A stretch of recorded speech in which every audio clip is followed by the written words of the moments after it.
Welcome to you all, and thanks so much for joining us this evening. Now, the IOE's professorial public lectures provide a welcome opportunity to celebrate and share the expertise of our senior colleagues.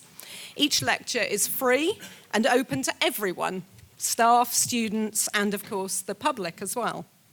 Our speaker this evening is Jan Derry, Professor of Philosophy of Education at the UCL Institute of Education. And this year, Jan celebrates her 26th year at the IOE. Jan joined the Institute in 1992 as tutor on the Social Studies and Humanities PGCE and worked in that area for a following 10 years. It was in 2005 that Jan moved to a post more squarely focused on the philosophy of education to reflect her research focus, and she took on a full-time role then as lecturer in philosophy. And in 2014, Jan was conferred professor. Jan's research considers philosophical psychology, the connection between epistemology and pedagogy, and the nature of professional expertise and judgment. She has a particular interest in the philosophical work of Brandom, known as inferentialism, and its concern with meaning, in this case, the meaning-making of learners. In introducing Jan, I should also note her other vital contribution to the foundation discipline of the philosophy of education, her co-directorship of the Centre for Philosophy at the IOE. Due to the IOE's history, scale, and breadth, it has an important role in maintaining the integrity and development of the discipline of education and education research, not least through its support for the foundation disciplines, of which, of course, philosophy of education is one. The Centre for Philosophy provides a focal point for this work, drawing together a variety of philosophical approaches to address topics from the aims of education to the curriculum, teaching and learning, inclusion, democracy, citizenship, right through to new technologies and neuroscience. Typically, the questions that these topics raise lead back to considerations of the nature of knowledge, what characterizes a just society, and the nature of the good life. And it's philosophical inquiry that can unlock these questions for us. The focus of this evening's lecture is the enduring debate in education on the place of knowledge in the curriculum. It will show how a philosophical lens can help us open up the black box of learning, in the process perhaps helping to unite those who prioritize the learning of subject knowledge and those whose primary concern is learners making their own meaning, or at least to help us transcend some of those binaries. So, can I invite Jan to present her lecture? Jan.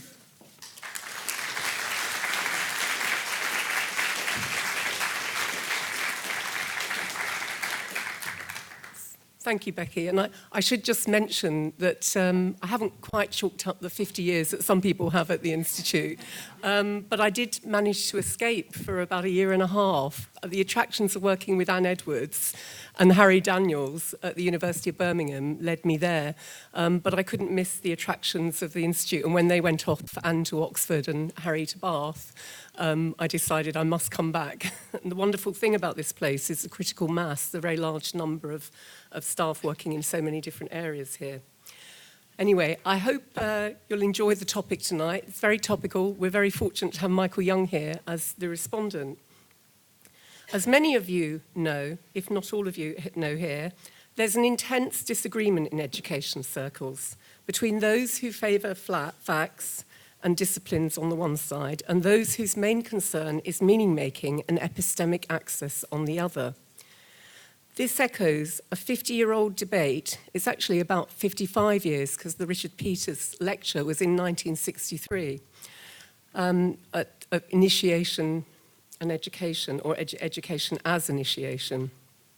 And Richard Peters held the chair in philosophy of education. Anyway, this echoes a debate which has gone on for 50 years, and the Institute played a central role. Among those involved were sociologists Young, Whitty and Bernstein, educationalists in the field of English teaching, Britton and Rosen, and the philosophers of education, Peters and Hurst. Today, the debate has different political dimensions to an extent. On the one side, nostalgia for instruction of disciplines, and on the other, unqualified conviction that education should involve individual expression. My aim here is to question the limitations of these views by examining knowledge. Both schools of thought have this as their goal, but neither systematically examines what it is. In other words, my aim is to address the question concerning education philosophically. I should say my colleagues, Michael Young and also Joe Muller, do examine knowledge to a great extent, and I'm sure Michael will say something about that. Among many issues here, it raises the question of meaning. How does meaning come about?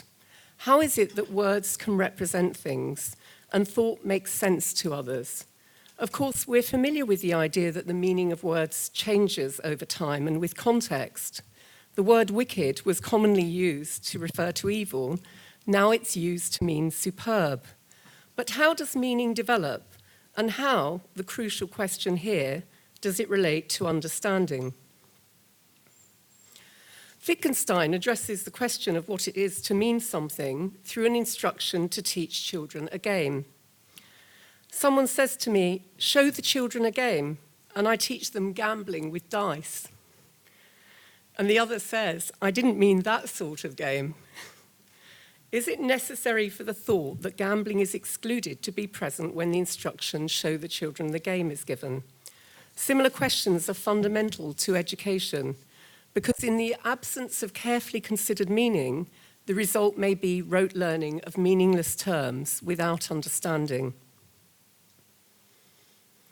And I'm just going to show you a small piece from the physicist Richard Feynman talking about meaning. So Feynman's very interesting because he's talking about knowledge here, and he's talking about it in a rather unusual way. He's talking about relations between things giving meaning, but not the actual names themselves, as it were. He's interested in the relations. So although he recognizes that the name of a phenomenon is necessary for communication, his focus was elsewhere. What is it that he's getting to grips with in the absence of names for things? So Feynman understands the meaning of words and concepts can only be understood through relations. It's a little bit hard to get a grip on what this actually means, but I hope as we go along it'll become clearer.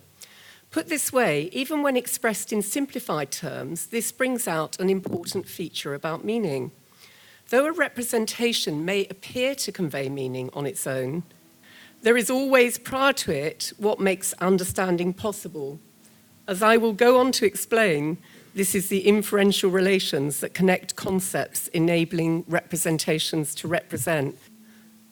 When he discusses inferentialism, the philosophical ideas informing my lecture, Peregrine asks, how is it that we have the peculiar ability to let one thing stand for another? He continues, how we do it and what the relationship so established consists in is very difficult to explain in a non-mysterious way. So in many ways, we take this for granted. How we do this is central to education. How do we convey meaning? What knowledge form should be taught? How do students access meaning? And how do they make sense of what is meant? For Robert Brandom, the philosopher whose work has most influenced my argument here, the distinctive characteristics of human beings, of giving and taking reasons, is central to any account of meaning and to being in touch with the world. Brandom illustrates his argument by contrasting a parrot squawking red in the presence of red objects and a human reporter. We could compare the parrot with a young child saying red. Unlike the parrot's response, the child's response involves reason as she situates the concept red in a network of other concepts. She knows that in uttering the word red, neither blue nor yellow nor any other colour is entailed.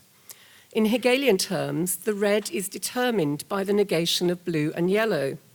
It's delimited by what it is not. So while the parrot's response is restricted to the red object, the child is responsive to those determinate relations despite not knowing much about colours. So although the child may not be consciously aware or able to articulate that they're responsive to those relations, they're becoming responsive to them as they mature. And I want to suggest that these relations have some connection with what Feynman's interested in. Brandom's colleague at the University of Pittsburgh, John McDowell, calls it a good gloss on one notion of freedom. This is a more powerful statement than it appears. It refers to something about our relation to the world that makes us free rather than being tied to a specific niche. It enables us to produce not only our own environment, but art, literature, and science, even the science that may ultimately be used to save the planet. Even more than this, it allows us to bootstrap our intellects, and this is what makes education so important. For policymakers, an important feature of contemporary education is a lack of serious attention to knowledge. Thus, they deprecate the attention given to meaning-making and advocate a return to knowledge as priority. But what they mean by knowledge is unclear, and it's precisely the problem that is considered here. The author whose work is central to the issue is Eadie Hirsch, renowned for his focus on facts. He argues that memorization is valuable and that young children love learning facts. In his early influential work, Cultural Literacy, he argued that many students had been deprived of crucial knowledge which should be emphasized in teaching. And he used the phrase core knowledge to capture the significance of what he believed needed to be taught. Importantly, his influence has not been restricted to North America, and it's encouraged the British government to put knowledge at the centre of education.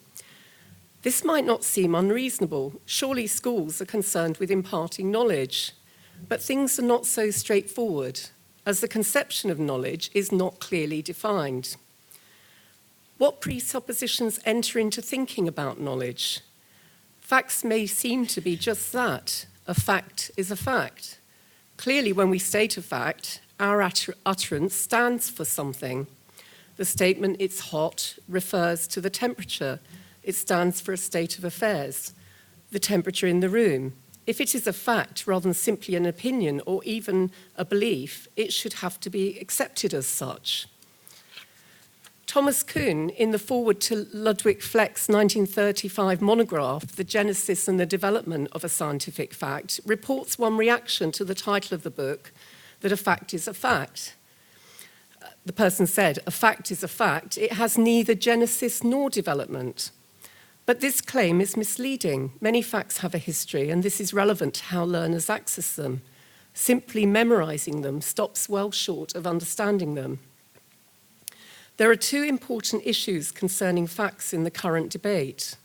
The first concerns the value of learning facts without understanding them, and the second relates to teaching the form of knowledge needed to understand them. Jan Derry, reacting to the emphasis placed on facts by government ministers, questions the idea that learning can involve the ingestion or appropriation of specified gobbets of intellectual capital, drawing on a rich vein of work challenging notions of standard English by stressing the logic in non-standard English. Jan Derry questions how the knowledge prescribed for the school curriculum can be considered common to all. And he says, by some process of alchemy, knowledge simultaneously belongs to all and becomes the property of individuals. The question becomes a problem of knowledge rather than how knowledge is conceived. It leads to whose knowledge question that contests curricula on the basis that they serve the interests of the powerful. Michael Young argued for the need to move away from the whose interest question and use the expression powerful knowledge to consider how knowledge is conceived. Despite Young's own resistance, however, the expression is often connected with Hirsch's core curriculum, and I think he would have some reservations about that. The knowledge that Hirsch argues is essential for everyone, and this is to do with whether it's interpreted or Hirsch's work is interpreted in terms of teaching facts as though they were representations and stood for things.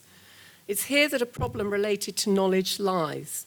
The discussion is insufficiently fine-grained, and the issues implicitly recognised by authors are not brought out in the open. If we turn to those concerned with government policy, such as Gibb, we see a reaction against using lessons for meaning-making. Gibb questions whether this is an effective use of lesson time. His arguments are supported by Kirchner and his co-authors, who argue that inquiry learning, the pedagogic approach that places emphasis on learners making their own sense of material, is doomed to fail.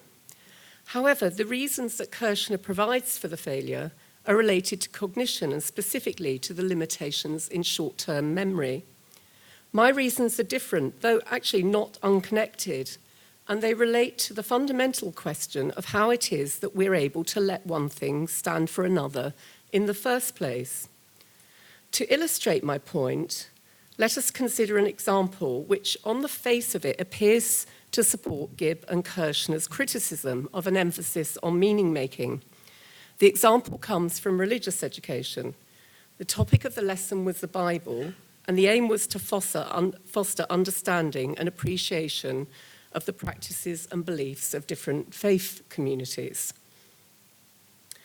To assist students in understanding what the Bible is and how it functions, the lesson was designed to get students to make some sense of the Bible for themselves by being asked to construct a Bible of their own, and in doing so to use headings from a list which included the title, laws, and prophecy. The teacher attempted to create conditions where students could learn by doing. However, the children made different Bibles, including a fashion Bible, in which the concept of law was illustrated with fashion pictures accompanied by rules at which it's acceptable to wear, rules about the age at which you can wear certain items of clothing. The concept of prophecy in the fashion Bible becomes predictions of the financial viability of particular clothing shops and whether or not they would survive.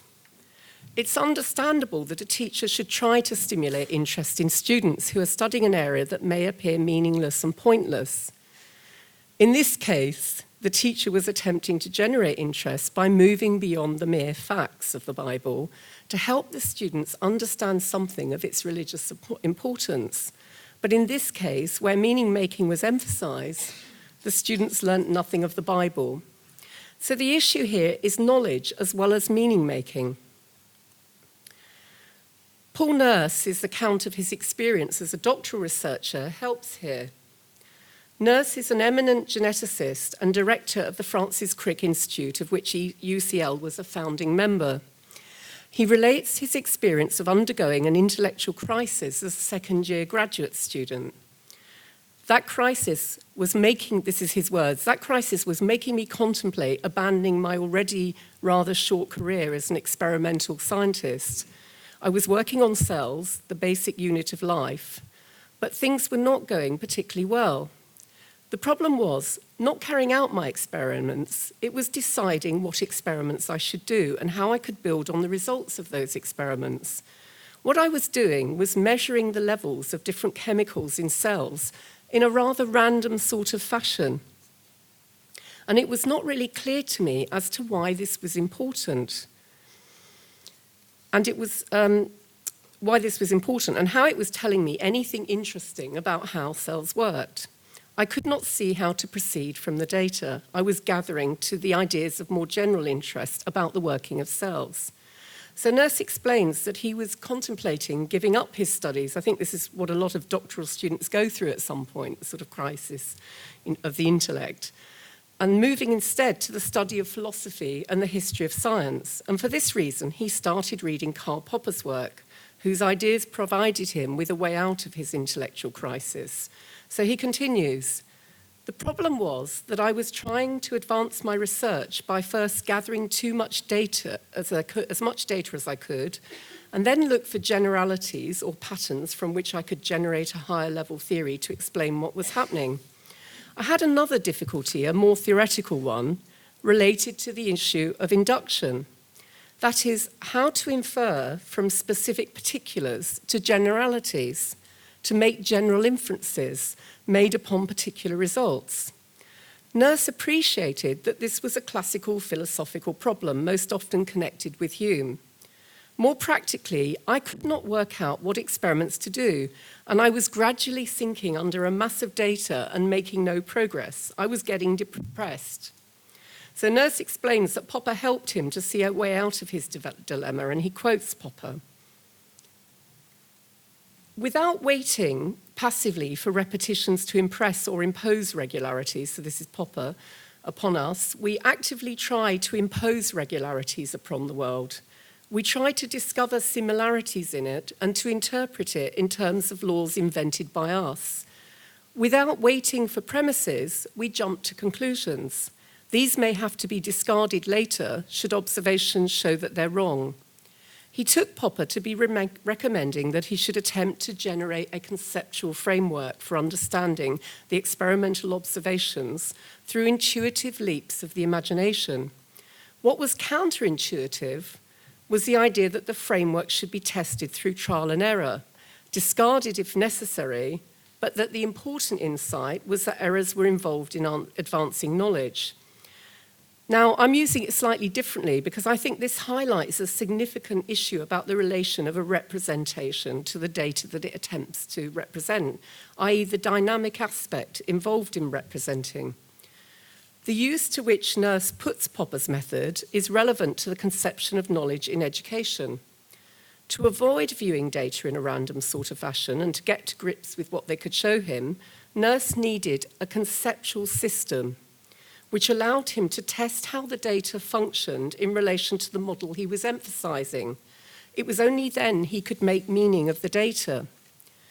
This particular account of scientific practice illustrates what is meant by what I'm calling mediating activity, because he was mediating his contact with the data, and he was using a conceptual framework. So it went beyond seeing the data representationally as so many separate instances to providing a system of related concepts through which to make sense of the data.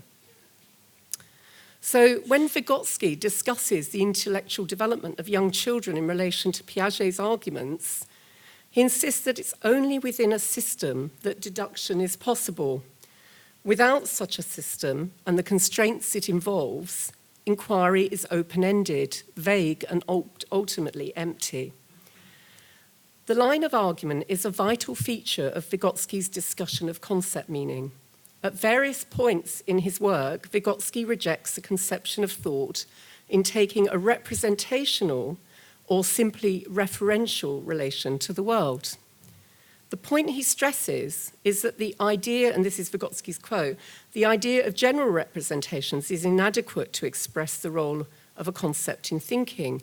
We must seek the psychological equivalent of the concept, not in general representations. We must seek it in the system of judgments in which the concept is disclosed. So in effect, what he's saying is that the representations can't be understood independently. They have to be understood as part of a system of concepts, as related to different concepts. So in effect, what Nurse is directing attention to is that meaning is constituted via such a system in which the meaning of one concept is dependent on its relationship to others. Even in the Wittgenstein example I used at the beginning, the very fact that we know you shouldn't teach children to gamble when you're asked to teach them a game means that we've already placed the concept of teaching them a game in a particular set of other concepts, and that's why we know don't start getting them to gamble when you're just simply asked to teach them a game. And this is something very important and distinctive about human beings. So as Brandom puts it, one cannot have one concept without having many. Of course, the parrot doesn't have a concept. The parrot can utter red without it relating to anything else, but a human being can't. The idea that to have one concept, it is necessary to have many, appears to present a learning paradox. How is it possible for the learner to come to know a concept when this knowledge depends on other concepts that she does not already know? So this is a classic problem mentioned in relation to Plato's Socratic dialogue. A commonly accepted step in teaching is to break the object of study down into simpler elements. Start with the simple and move to the complex. But given the proposition that the meaning of one concept is dependent on its relation to other concepts, Vygotsky's work suggests a radically different approach. If it were the case of training pigeons to respond to stimulus such that the inscription turn, then breaking down, worked and then breaking down the content down into smallest units, that sort of approach would be essential. So, sorry, I jumbled it up a little bit there. So we can think of a pigeon responding to this stimulus turn. If the initial, sorry, and I'm just going to show you a little bit of video here. So what the commentator's speaking about there is he's saying if we thought of reading as a differential response to a stimulus, then we might think the pigeon is reading. And obviously that raises very interesting questions that my colleague Andrew Davies has written extensively on about the nature of reading. If initial awareness were restricted to a representation, and only after that had been grasped that we could then make inferences, it would be reasonable to break knowledge down into units and adopt a building blocks approach, like they did when they trained the pigeon to turn to the inscription turn. However, human responsiveness is clearly different to that of a pigeon. And if the distinctive characteristic of the nature of our contact with the world is not taken into account, then we will surely fail to educate. Following Vygotsky, rather than introducing the learner to an accumulation of simple elements, we're encouraged to start by introducing learners to a rich domain in which they can begin to make sense of what follows from what, in which their responsiveness to the relevant reasons and relations that constitute concepts can develop. The reasons for approaching knowledge in this way, by involving many concepts at the start, is specifically attuned to the human ability to make one thing stand for another. So what I'm trying to establish here is that we don't think enough about what's involved in making one thing stand for another.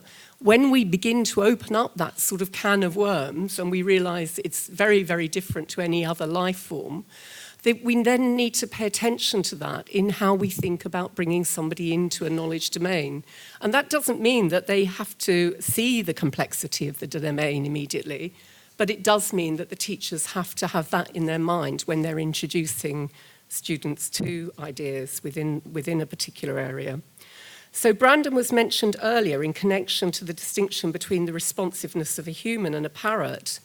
The parrot simply squawked red on seeing a red object, and yet the child, though using the same word, already understands red is not green or blue. A modification of this example of Brandom stresses this distinctive quality of humans, and this brings to the fore issues involved in initiating learners into a field of knowledge. Brandom contrasts the response to a fire by a human with that of a fire alarm. Both make warning sounds in response to the fire. At first sight, the human shout fire and the shrill ring of the alarm appear the outcome of a causal chain of effects. However, Brandom sees these responses as taking a different form. A child shouting fire already has some awareness of its implications. She already appreciates consequences of the exclamation fire, while the alarm does no more than respond mechanically to the physical conditions. Brandom uses this example to illustrate his argument that what distinguishes the human form of knowing from the type of knowing we can ascribe to a machine or to a lower life form consists not just in expressing a response, but in our mastery of the practices of giving and asking for reasons, in which our responses can play a role as justifying beliefs and claims. Now, of course, the child's not in a position to do all of that, particularly if they're a young child, but the argument is they're responsive to the conditions in which reasons can be given. For Brandom, making a report as a human being goes beyond responding differentially. That is to say, humans respond to reasons. And this is very important. The reasons are not arbitrary. They're interconnected with each other within a system of concepts. Thus, the meaning of the fire depends on its relation to a whole set of other concepts to which the child must be responsive. The example of Buridan's ass used by Vygotsky gives further illustration of our particular relation to the world and returns us to the idea that we mediate our activity rather than simply responding to stimuli. Buridan's ass involves a donkey, is a rather funny example, faced with two equally sized, equidistant bales of hay, starving as a result of being unable to choose between them. It was used by Buridan to explore an ancient problem of how humans react to situations, and in particular, whether they act as an object does to force without free will. So he was interested in the issue of free will. Vygotsky connects the problem to a literary example from Tolstoy's War and Peace, where Pierre is faced with the torturous decision of whether to enlist in the army or remain in Moscow. And Vygotsky explains that Tolstoy shows that a man who finds himself in a Buridan's situation looks for help in artificially introduced auxiliary motives or stimuli. Toss a coin and in that way master the situation. Vygotsky, of course, recognizes that the example, though simple, provides an insight into the intellect. Man himself creates stimuli that determine his response and uses these stimuli as devices for mastering processes of his own behavior. So this is a very important idea about mediation here and our responses being different to machines or lower life forms. In Vygotsky's account, by attributing significance to artificially instituted stimuli, humans free themselves from the compulsory binding power of nature and attribute significance to external artifacts. A dice thrown to make a choice, a knot tied in a cloth to prompt memory, or perhaps more significantly, a written word to evoke response. In Brandom's evocation of Kant's account of freedom, we have no possibility of acting freely when we're compelled by physical laws. I mean, if the ceiling started dropping down, we're compelled by the forces of nature. We can't think it away. He says, the laws of nature bind us by compulsion. However, the institution of authority is human work. We bind ourselves with norms. Like Pierre, we can make a choice over whether we respond to the calls of duty or the desires of the heart by mediating our response through what Vygotsky calls auxiliary means. For instance, the toss of the coin. Obviously, that's a very simplistic example, but you can imagine all sorts of complex examples of how people mediate their responses to the world. It is through our capacity to be responsive to reasons and not just compelled by external force that permits our actions to be constrained by norms that we ourselves have instituted. These norms arise from the significance attributed to events, phenomena, resulting from activity in specific external conditions. So we can't just create any kind of way of mediating. We're constrained by our external circumstances, both ideal and material. As a result of the existence of norms, we see as rather than simply see. The river as a source of food, the wilted flower as a sign of romance, the sizzling steak as an animal body part. As Sellers made clear, there is no simple given. We are in the world and therefore come to things according to purposes and circumstances as we transform nature and in so doing change ourselves. The attributions of significance arise in purposive activity. Representations are located in a network of relations, bringing what is a reason for what into view. Reasons are not arbitrary, but arise from a host of activities among communities and their material conditions, such as activities and practices that define women. Sorry, let me just get this right. It's obviously something that's holding me up a bit here. Define women as witches or physicists, as vulnerable or powerful. We commit ourselves to the correctness of a representation as governed by what we take to be its relation to other concepts, even if this turns out to be wrong in the end. The attribution of the concepts which, or indeed Brexit, entail a whole host of supporting reasons. For instance, the failures are due to magical causes, and the only way to overcome them is to remove the individuals responsible for them. The meaning of a concept varies as the inferential relations connecting it to other concepts change. Vygotsky notes that when a word is first learnt, the development of its meaning has only just begun. As we use words in different circumstances, its meaning is adjusted as it functions in different ways. We become familiar with the norms governing its usage and respond to this usage, going along with it when appropriate, or challenging it when, for instance, school children subvert it. But the important thing is norms are in play, norms about what meaning is, governing what meaning is. And of course, this applied to Paul Nurse using a conceptual framework to test out his data, as it were, to make it perform in particular ways, or understand its performance in particular ways.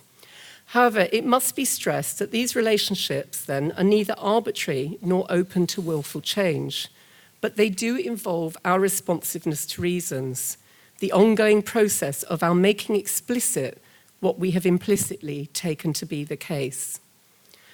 To grasp the importance of these relationships, together with that of norms and systems of concepts, it's useful to turn to Jan Derry again.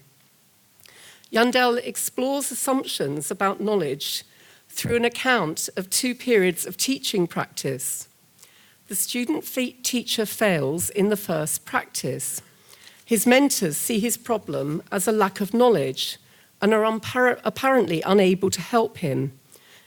In his teaching of Shakespeare, his responses to his pupils are inert and fail to pick up on what they're saying. He seemed unable to draw on any knowledge to support his responses.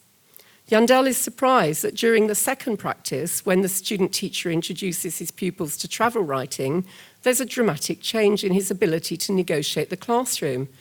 The classroom is alive, but what has changed? Jan Derry's analysis is that his problem wasn't with travel writing or with Shakespeare. It was not knowledge in the abstract, but knowledge in the context of the pedagogic relations of schooling that were proving tricky for him. And the trickiness lay primarily in the pedagogic relations, not in the knowledge, insofar as they're in any sense separable. Jan Derry explains that in the first teaching practice, the mentors thought that the student teacher had a problem of not having sufficient knowledge, but clearly the situation was more complex than that. So Jan Derry relates the difference between the 2 periods to the student's difficulty being viewed by his mentors in terms of knowledge in the abstract during the first practice. In the second, he successfully engages with knowledge in the context of pedagogic relations. As Jan Derry points out, the characterization of knowledge in the abstract misses something important. The phrase abstract knowledge has received bad press, but impoverished characterizations fail to recognize that disciplines are dynamic and develop continuously. However, this does not mean that they lack norms or rules that are necessary for engaging with the disciplines in the first place. Attention to a field or a domain of knowledge entails focusing on normativity. That is to say, it entails focusing on the normative constraints that delimit the matter being taught and govern how concepts function within the disciplines. The difficulty here is not only the lack of fine-grained working out of what is presupposed on both sides of the debate, but also the lack of dialogue between the sides. Only dialogue of a philosophical kind, i.e. one that makes explicit what is presupposed in each position, would expose both the real areas of disagreement. My argument is it's not abstract knowledge, but a representationalist orientation to knowledge, which prevented the student-teacher from responding appropriately during his first practice. Jan Derry's concern is that knowledge should not be treated as rarefied, as a possession of an individual, removed from the socio-semiotic processes that are implicated in, and I've used my own italics here, in the production of knowledge. By putting the issue in terms of the production of knowledge, he appears as representative of the meaning-making side of the debate. people will often talk about their students producing knowledge, and the Bible example, which is a rather caricatured example, was obviously the students producing their knowledge about the Bible. It's very different from John's rich account in his own paper, though. He asked them, what was the knowledge base of the lesson? Questioning the idea of fixed categories of knowledge, Jan Derry writes, a generic category was being produced through a series of generative activities, each of which was located in and made meaningful through the cultures and histories of the participants, cultures and histories that were simultaneously the material that was being worked on and the object of attention. So I think this begins to look like one side of the debate when it's presented in these terms, in terms of cultures and histories. He's concerned with placing emphasis on the social generation of knowledge. The student teaches knowledge of how texts function and how meanings are made and remade. And this was evident in the teacher's questioning and his directing of the student's attention to how aspects of an advert functioned in relation to its persuasive design. The students' insightful and informed responses in the second teaching practice, when asked to design their own advert, demonstrated the success of the teacher's approach by supporting their engagement with the topic at a deep level. In the presentation of their advert, the students were able to demonstrate knowledge of a variety of the aspects of language, including different genres. So my dispute is not to say, or my slight difference from John Yandell is not to say that it wasn't an incredibly successful lesson where the students gained an enormous amount of knowledge through their constructive activities, as it were, but I'm questioning his analysis of it, or I'm trying to tweak his analysis of it. So the idea of the social here requires examination. It's often seen as the exclusive preserve of the sociologists, but philosophy has something to offer. The terms in which Yandell talks of the social at the level of cultures and histories of participants, I would argue is insufficiently fine-grained. Emphasis on the biographies of pupils and what they bring to the classroom as a source of the generation of knowledge is a common theme in constructivism. But to what extent can this account of the social deal with the nature of our responsiveness to reasons, or with one thing being able to stand for another? Does it have the analytic resources to do so? Without them, not only does Yandell's position appear opposed to a case for knowledge made by those concerned with facts, but those concerned with facts have no means to consider pedagogy or how learners access meaning. What neither side address is that a normative context is necessary for the idea of being in touch with the world at all, whether knowledgeably or not. Now, the nature of normativity is a complicated philosophical area, so I can only touch on it briefly here. Pupils studying English draw upon aspects of their cultural practices and express their own interpretations. But in doing so, they draw on language and apply words in sentences according to standards of correctness, i.e., according to the normative rules that govern the application of concepts and so govern a concept's meaning. So you need to stay focused when I talk about rules on the meaning rather than the grammar, as it were, because I'm talking about the standards of correctness in relation to meaning. Of course, that can involve grammar. Applying concepts according to accepted standards of correctness requires these standards be recognized, though not necessarily complied with. However, if they were not understood, communication would be impossible. But what are these standards of correctness? In an everyday context, according to the standards that apply to the use of the concept of insect, it's perfectly acceptable to refer to a spider as an insect. But in a specialized context, a different term, arachnid, ought to be used. The relation between concepts determine how any one concept functions and thus specify the rules for its application. In Yandell's example of the English lesson, students freely draw upon any resources that are meaningful for them, but in order to function persuasively, their crafting of their work must be responsive to reasons that are recognized and shared.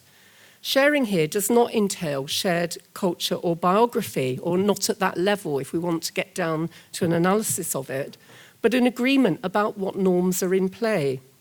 In order to communicate, it's necessary for the students to draw on recognized standards of correctness or rules of application, regardless of whether or not they comply with or invert or subvert such standards. The crucial point is they cannot ignore the rules. So in a sense, the rules have to be present in the way that the lesson is functioning for them to be responsive to them in the first place. Emphasizing the significance of rules for meaning, Peregrine explains, meaning is not a thing stood for by an expression as representationalists would have it, nor is it, in fact, a thing at all.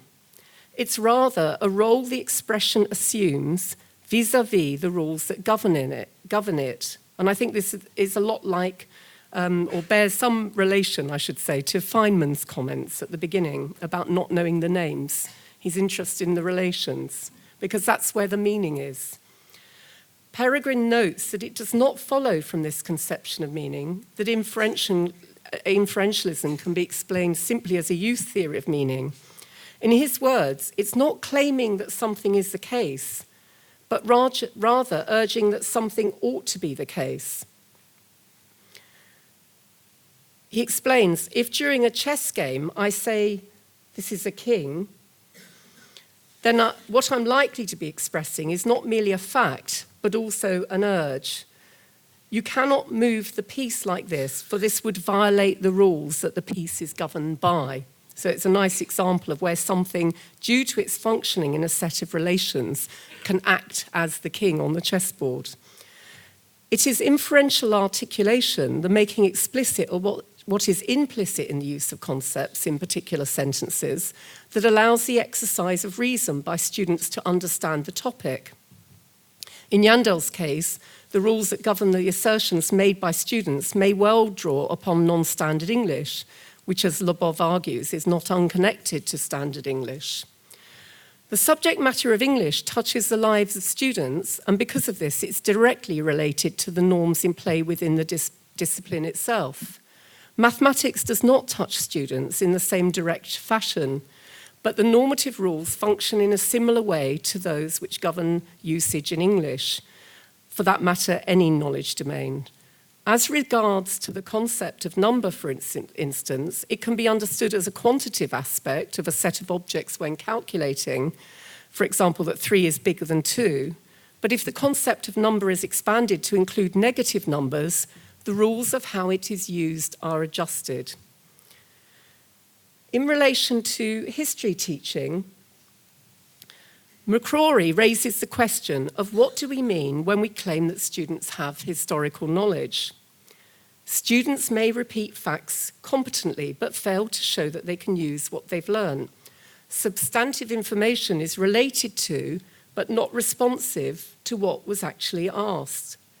Despite a cleverly designed task to encourage students to explain the relative importance of particular causes in relation to a historical event, the dominance of the representationalist mode meant they interpreted the task as restricted to learning the facts instead of to developing causal arguments. According to McCrory, the students' reasoning was cut short, as they assume they understand sentences because they can identify the things in the world to which the words refer. To go beyond a repetition of facts, students need to attend to what is involved in the terms that they use. In philosophical terms, this means committing to the inferential relations that constitute the concepts they're using. Replicating the information provided by the teacher does not require the student to be aware of the commitments involved. McCrory stresses Vygotski's point that the same words used by a student and teacher do not necessarily have the same meaning. It may appear strange, of course, but students can know what the details they have been provided with stand for, but have little knowledge of what follows from them. She notes the pressure on teachers to distort knowledge into its representationalist guise, severed from its inferentially determined meaning, and advocates an inferentialist approach that will allow teachers to provide the conditions in which reasoning can take place. To help students, she revised the lesson sequence to reveal the judgments implicit in the pupil's thinking. McCrory explains that what students write depends on their own network of inferential relations, and the task of the teacher is to influence these relations in a way that develops their conceptual awareness. These examples are intended to show the role of inferential rules, i.e. norms, in providing the conditions of reasoning. It's only when students are provided with the opportunity to develop their responsiveness to reasons, in particular knowledge domains, that they become able to take up commitments, i.e. to know what is being represented, and to be able to explore what commitments to particular relations between concepts entail. We could almost say it's only then that they can begin to think, as Dewey might put it.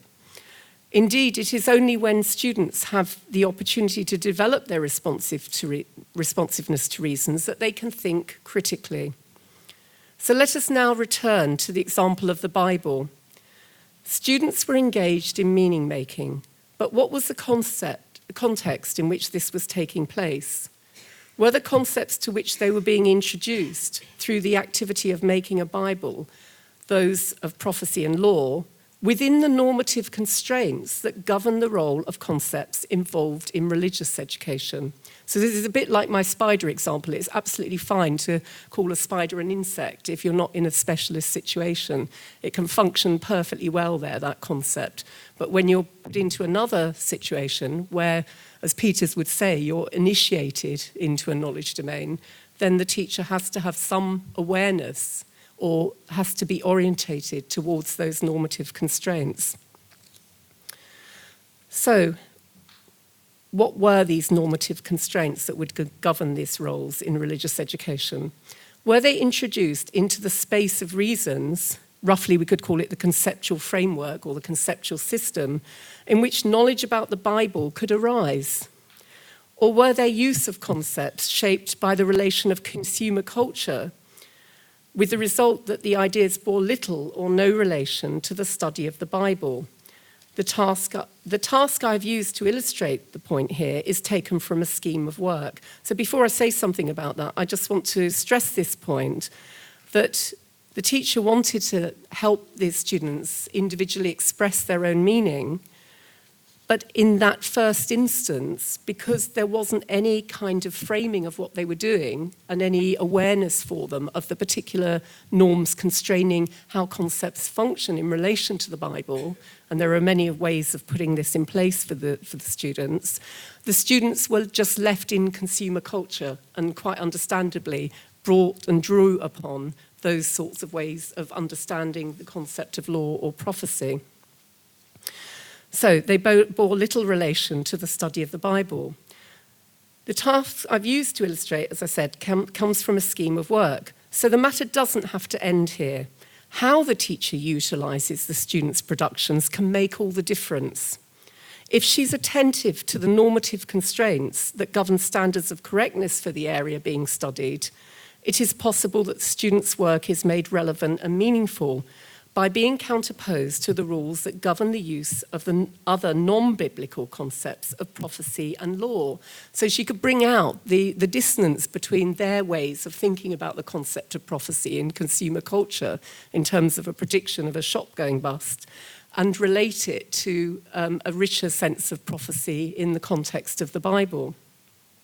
If she does this, students will have the opportunity to reason within the subject domain of religious education. And of course, if she doesn't, they won't have that opportunity to think for themselves within that domain.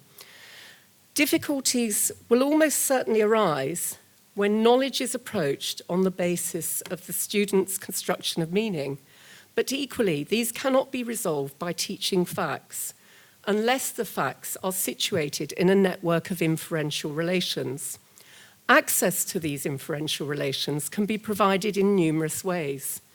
It may involve how a task is designed, as in the case of history, the history example I gave you, or by the quality of questioning, as in the example of an English lesson. But to underline the point of my argument here, neither meaning-making nor the presentation of facts are to be dismissed, but rather they have to be brought together through an inferential rather than a representational orientation to knowledge. So philosophy is not going to resolve this at least 50-year-old debate, but it does provide analytical resources for transcending it and by reformulating the presuppositions upon which it is based. So thank you. Jan, thank you so much. That was absolutely riveting. What a provocation and stimulation to us all. This relationship between different concepts and meaning making and understanding is just, you know, we're all going to be thinking about this on our trains on the way home, I think. And it was also really fascinating and gratifying to see the rich scholarship that you've drawn on in your lecture, including, of course, colleagues here at the IOE. I think that you've given us an enormous amount of food for thought, and really, again, we can see your scholarship in providing this significant contribution in a new lens to this 50-year-old debate, as you've termed it, in terms of the notions of knowledge and skills. And I'd now like to turn to introduce our respondent, Michael Young, who's Professor of Sociology of Curriculum at the IOE. Michael's main research interests are in the sociology of knowledge and its application to the curriculum, with particular reference to the post-compulsory phase of education and training. He's the author of many influential works, including Knowledge and Control, 1971, and Bringing Knowledge Back In, From Social Constructivism to Social Realism in the Sociology of Education, published in 2007. A leading sociologist and educational thinker, Michael was honorary or visiting professor at universities in the UK, China, South Africa, and New Zealand. In the last decade, Michael's contributed and continued to write about the importance of a critical focus on the question of knowledge in education, an issue that's gained renewed importance for both teachers and policymakers since the policies were introduced that are associated with Michael Gove and Nick Gibb. And in 2015, with Joe Muller, he published Curriculum and the Specialization of Knowledge. And just last year, IOE colleagues edited a festschrift in Michael's honour, Curriculum Studies and Professional Knowledge.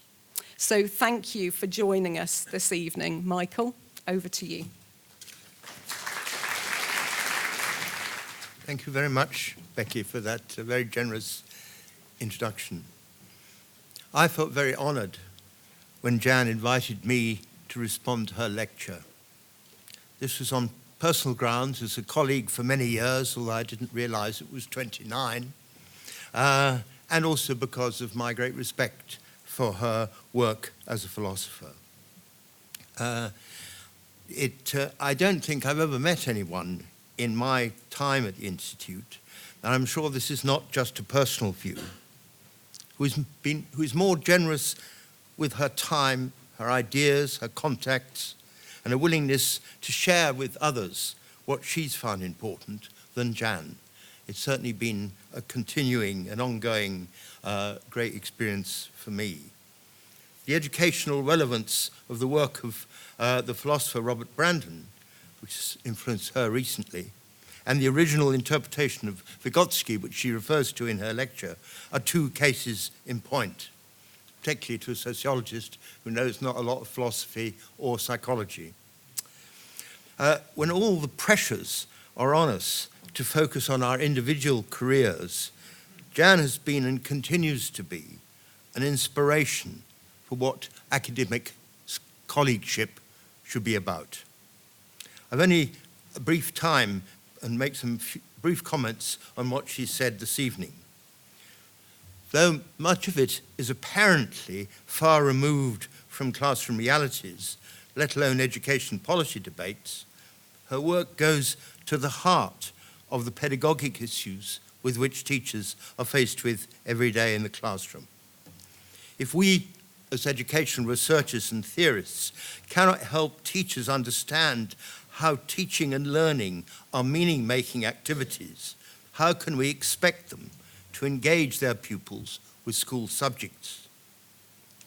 At a time when educational theory tends to be dismissed as having little practical relevance, it is symptomatic of Jan's approach that two of the key references she draws on in her lectures are not philosophers, but colleagues who devote much of their time to preparing the next generation of teachers. Jan's theory is radical in the sense of going back to the roots of educational problems. For her, their roots are in what makes human beings different from all and distinct from all other living beings, the way, in fact, we or they respond to the world. It's in our responsiveness to the world from the moment we are born that provides us with resources to be able to be educated as we grow up, and in a sense to be educated almost whether we like it or not.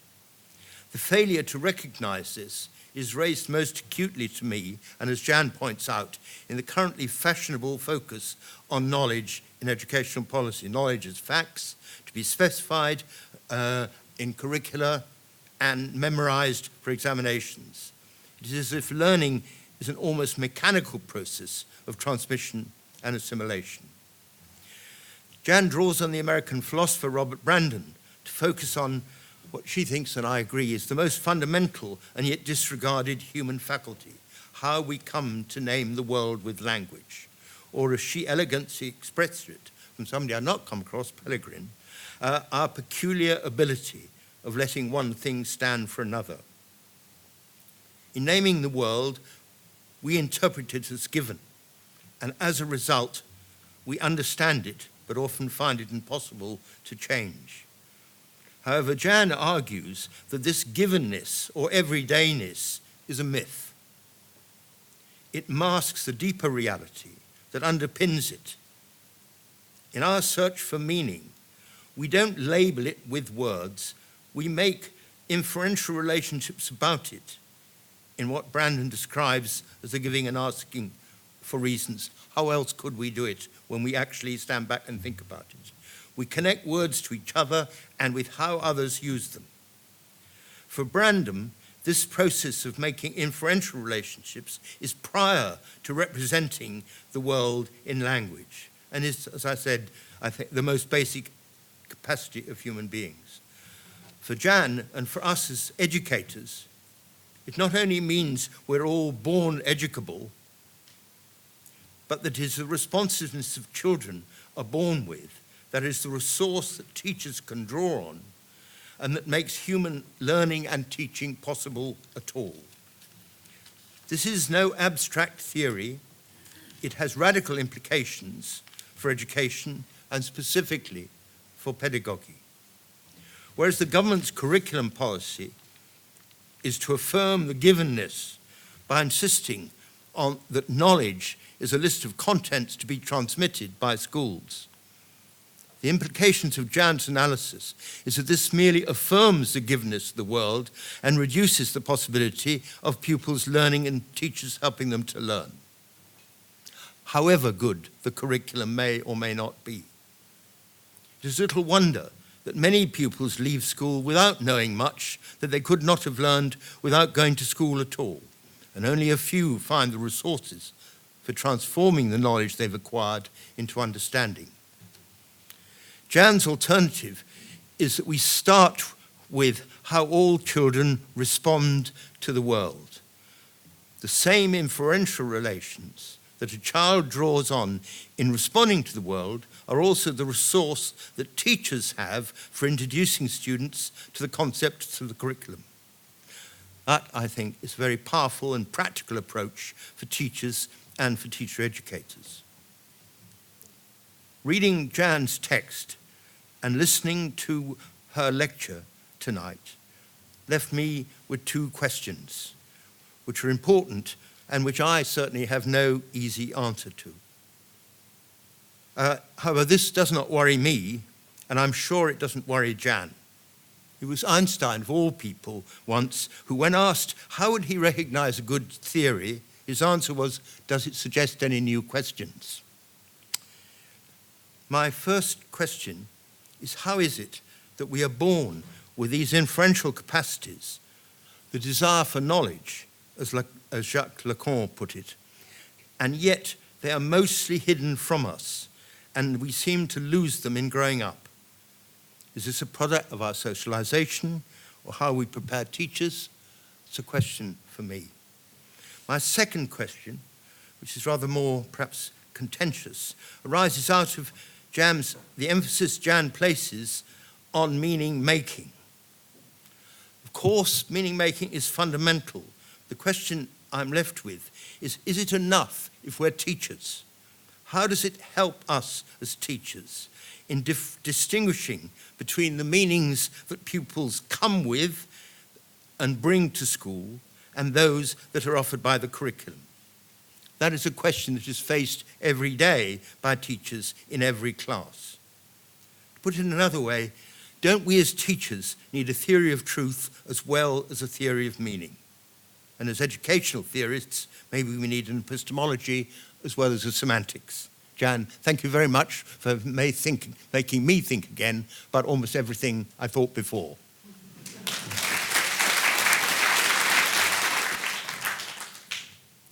Thank you so much, Michael. And of course, it's brilliant to finish with two questions, isn't it? Because, of course, one of the key points of philosophy is that the debate will continue.